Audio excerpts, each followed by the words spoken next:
Hello, it's Debbie Gilbert from the Business Awards show, and I'm also the founder of the Best Businesswomen Awards. And today I am joined by Natalie Snee, who has a creative advertising agency called Daedalus, and she has been working in design for probably more than 20 years. So we're going to talk to her about her business journey, and we're going to have a discussion about awards skepticism because Natalie felt a little bit like, shall I enter the Best Businesswomen Awards or not this year? And we're going to talk a bit about, are all awards equal or not? So welcome, Natalie. Hello, thank you for having me on. Oh, thank you. So let's start by talking about your business journey because you've had a long career in the design areas. So talk to me about what you've been up to and what led you to start your own business. Okay, so this could be quite a long story. So I started following the art and design route. It's something I always loved doing. I've always been creative. So did a foundation course, went to university, studied it there. And then I started my career in a more hands-on fashion of doing printing. So working in an old-fashioned litho printing workshop, which are kind of quite rare now. They're kind of gone now. It's all digital.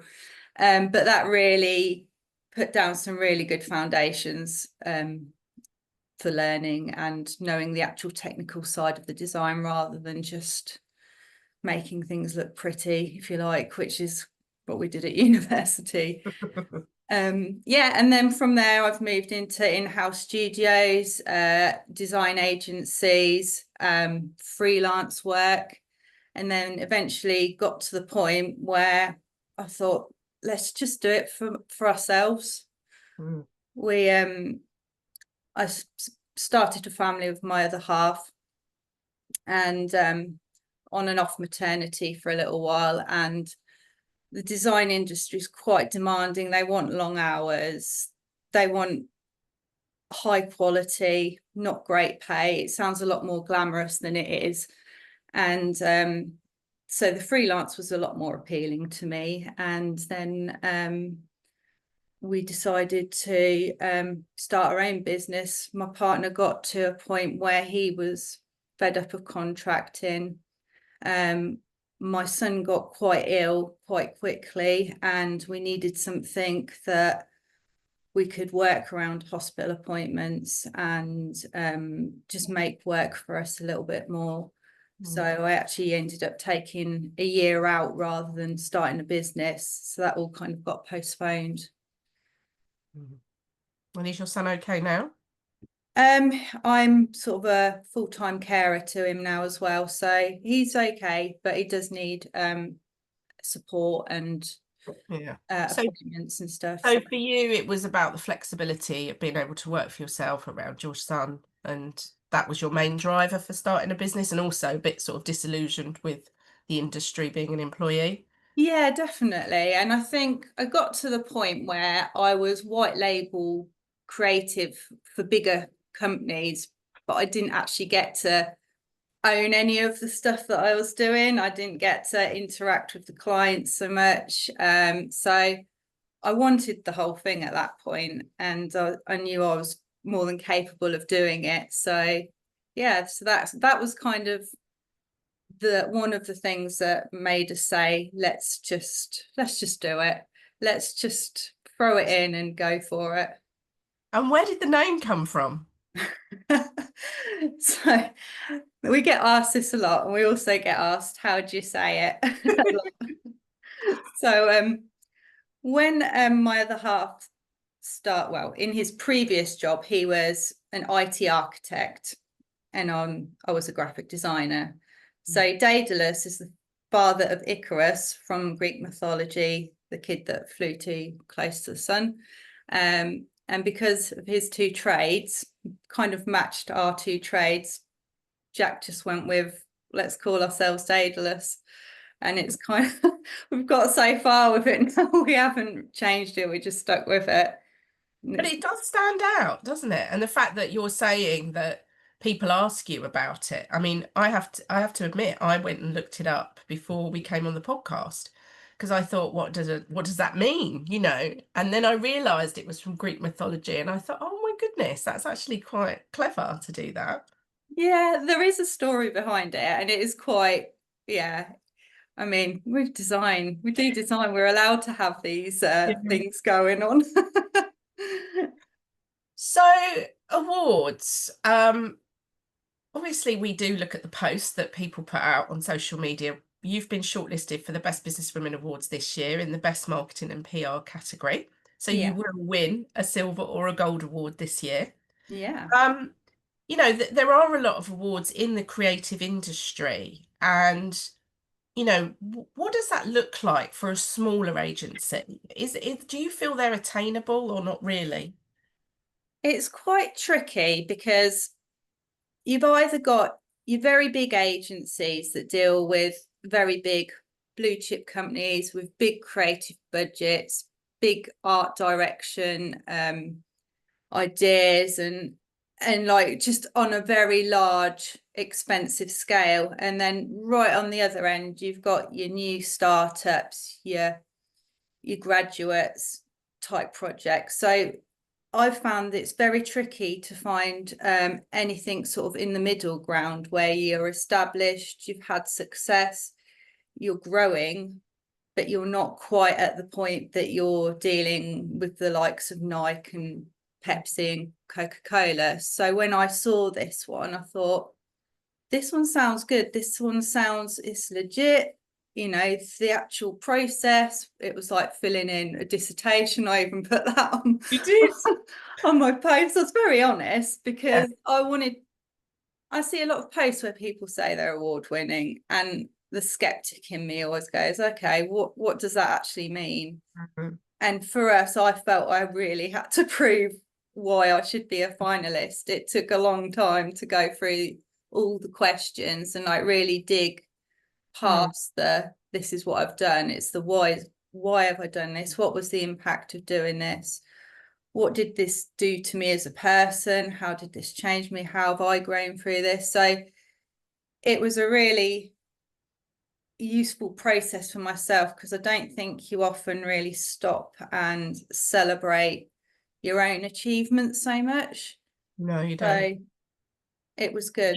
You found the process quite reflective from your own personal perspective. You were able to think about the things that you had achieved so far with your business. Yeah, Mm. definitely. And I think no one else is going to do that for you.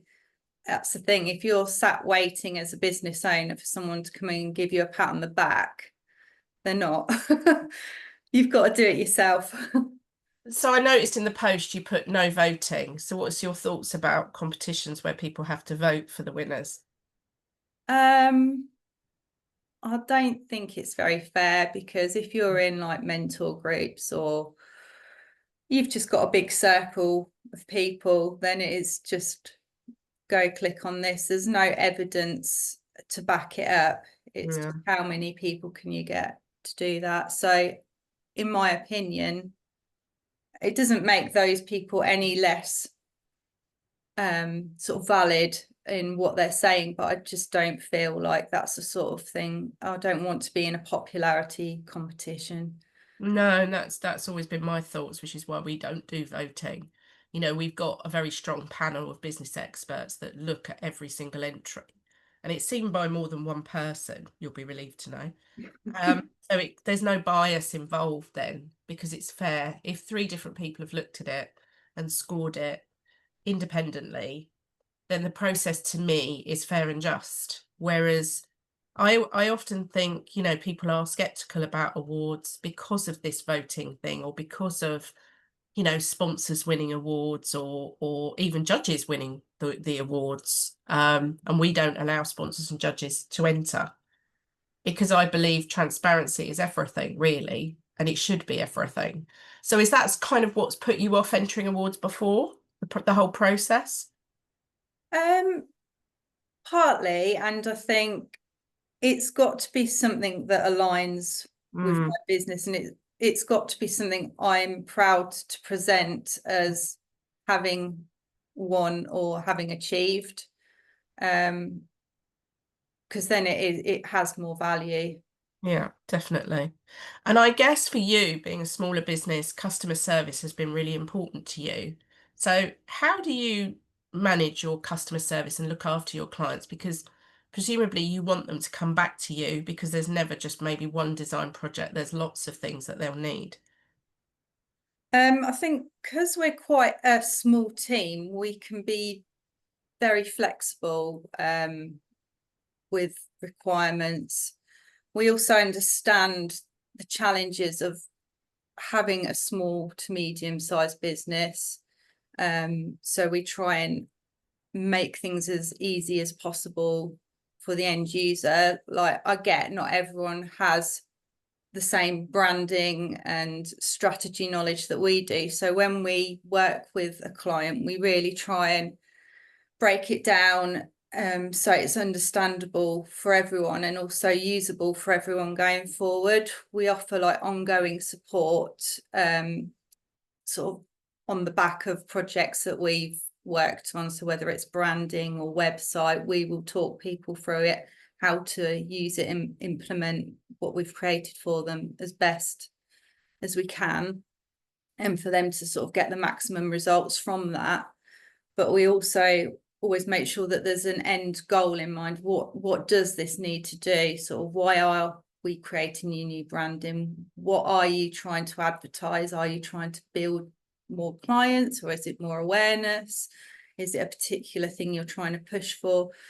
So it's kind of distilling all of that and then sort of giving it back in a way that works for their own business. And I think, you know, branding sometimes is not prioritized by businesses, is it, as much as it should be?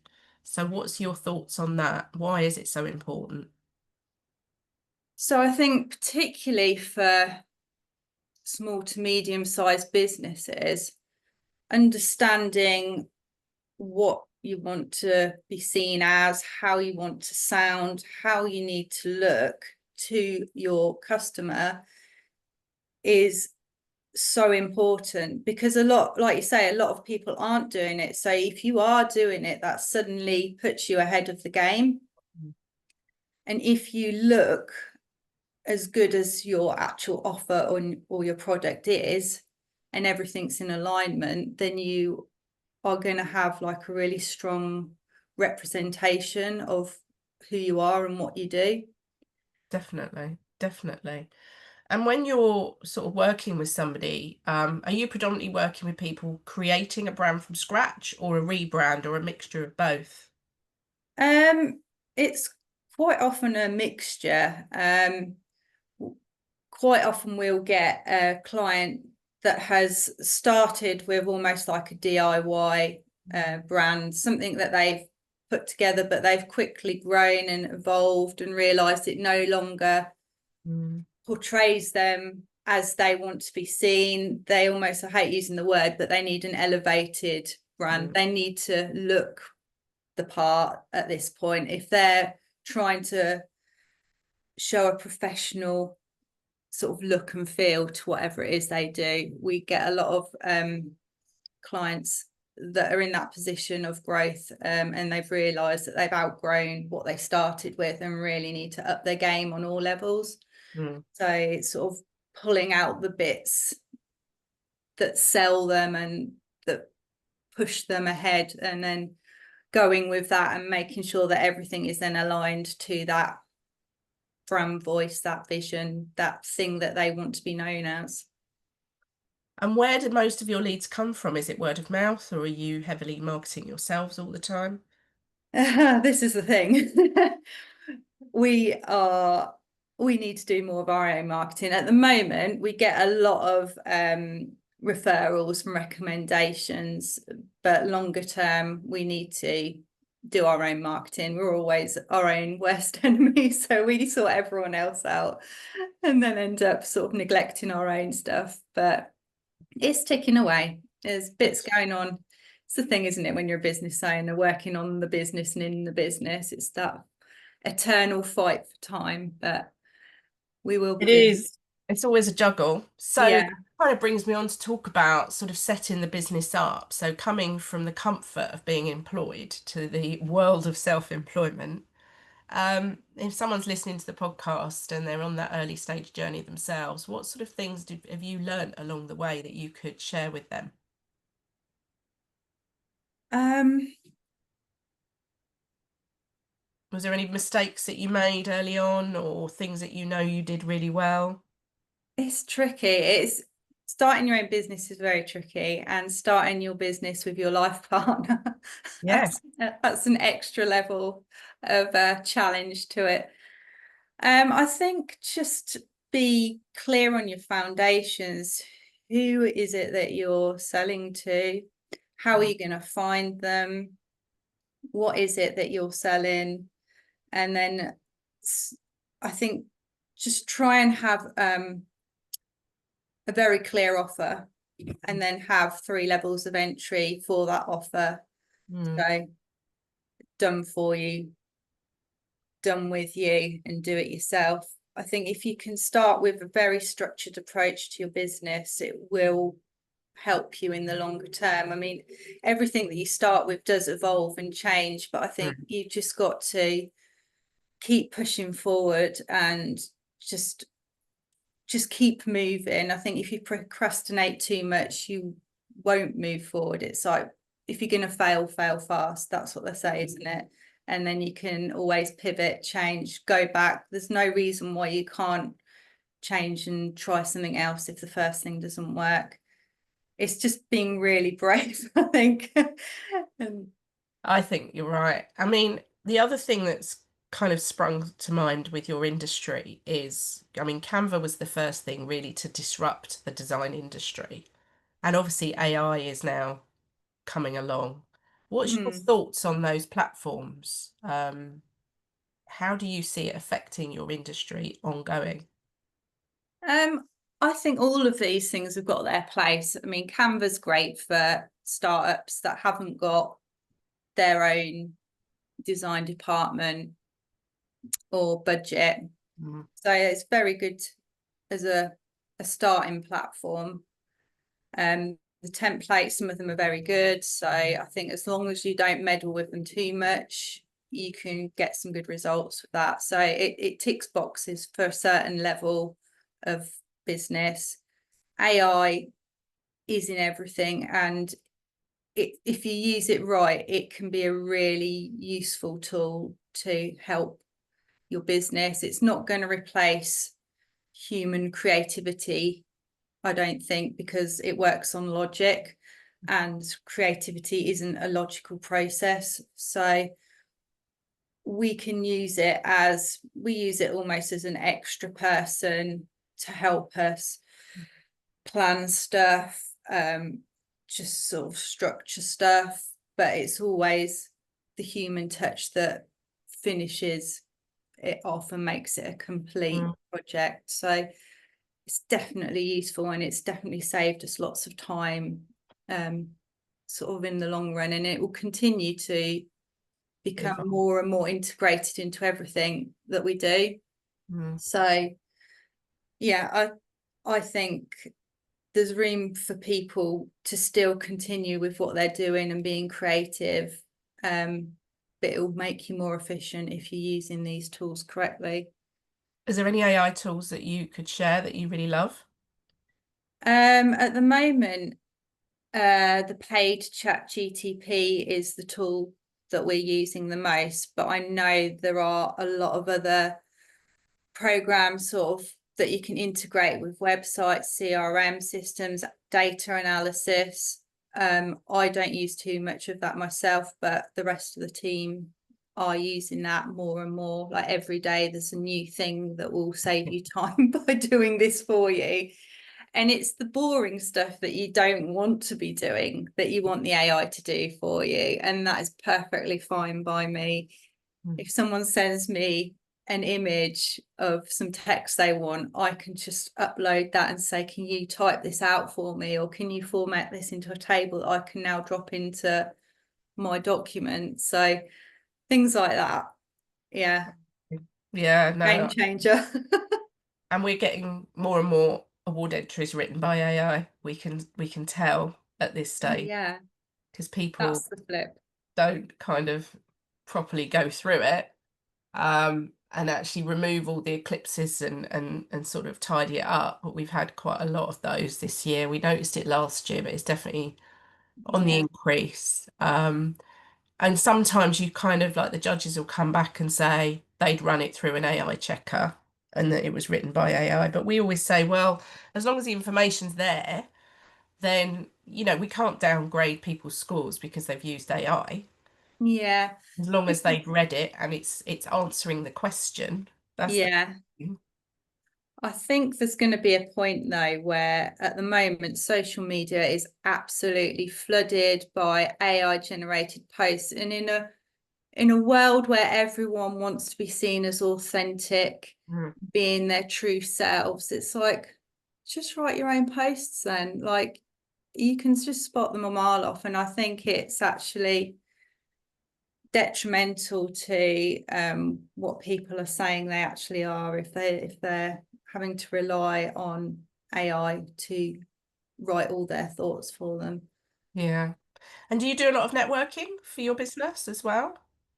Um, yeah, well, yes and no. I need to do more, but yeah, the past year I've been in part of a business network, and I think that face-to-face contact with people is Yeah, so valuable.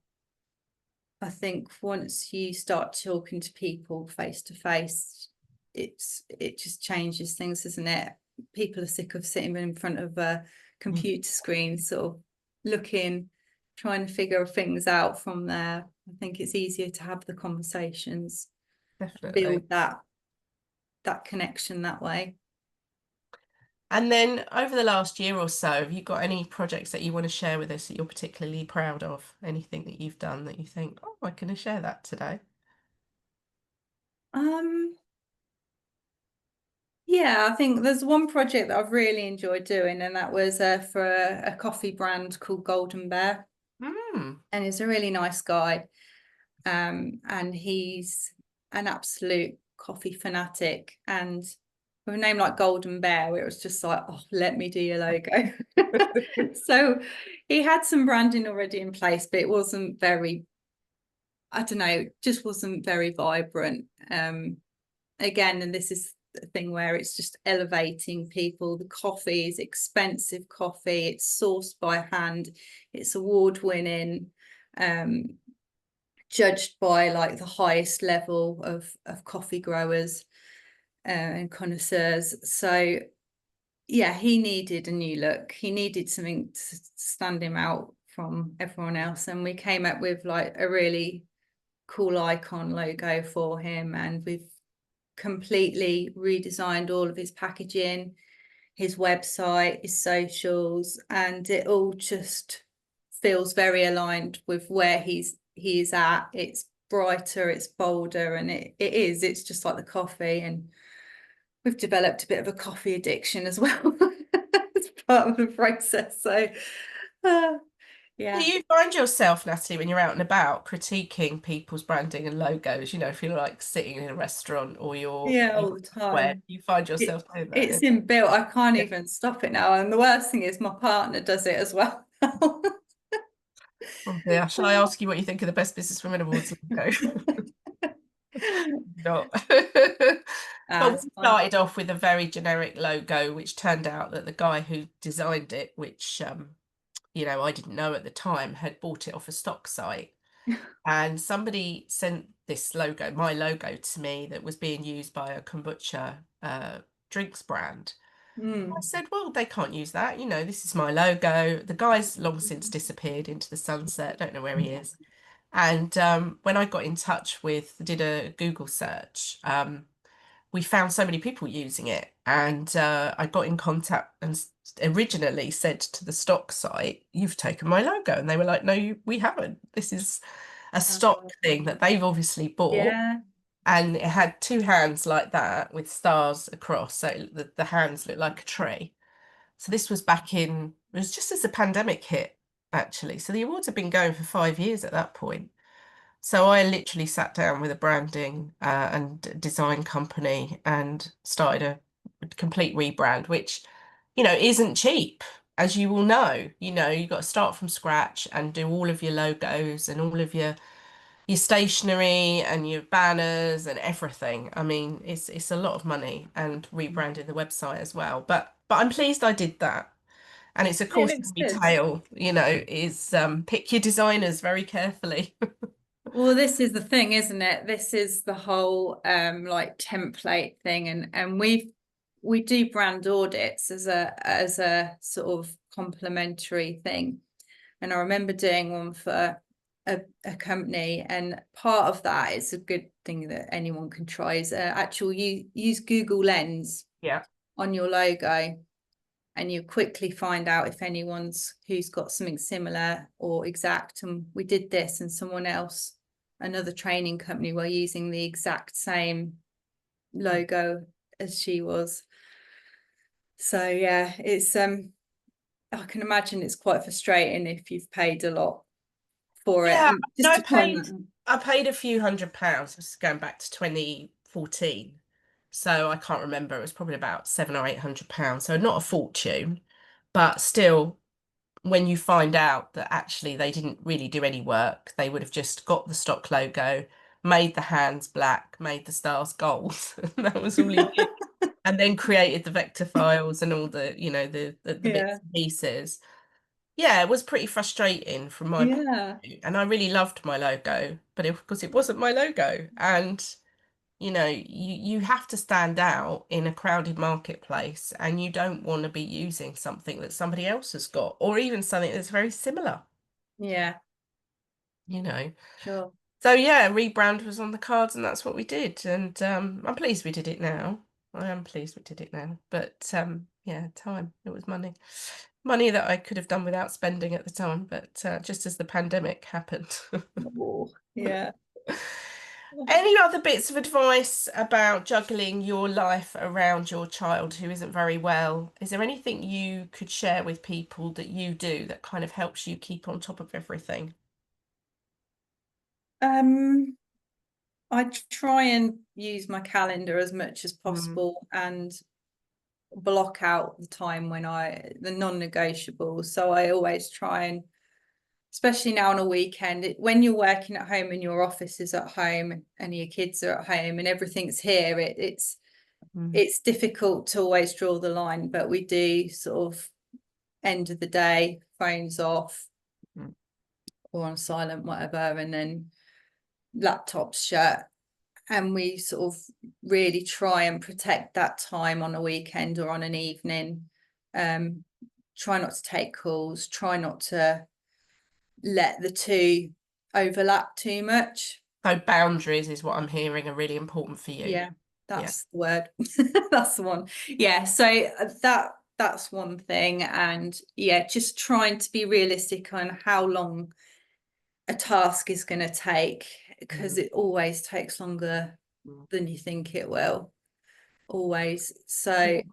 it's interesting if you do try like just for a day or so, just block in like every half hour what you're doing, and it's amazing how your time goes compared to how you think it has. Yeah, some things take a lot longer, so I think just give yourself time, have lunches, Mm. all those little things, they just help, I think. Yeah, because I think when you do work from home, your boundaries can get a bit blurred. I've worked for myself for 27 years now, and I've got an office in the end of the garden now, but I used to Yeah, have a fixed office before I relocated to Somerset. And I found that was easier to compartmentalize life and work because you'd leave the yeah, office and go home. And now it's kind of like, oh, I forgot to send that email. Oh, it's 7 o'clock at night. Oh, I'll just walk down to the office at the end of the garden. yeah. Do it, you sort of have to stop yourself sometime and go, no, no, no, no, no. And it can be tricky. It can be. Yeah, it's really tricky because there's a lot of pressure, like having your own business. It's like if you're not working, you're not earning money Mm, at the end of the day. So it's it's working it out. It's just saying no, like we stop now. It's this time now. good. Yeah, it's a good point to end our interview.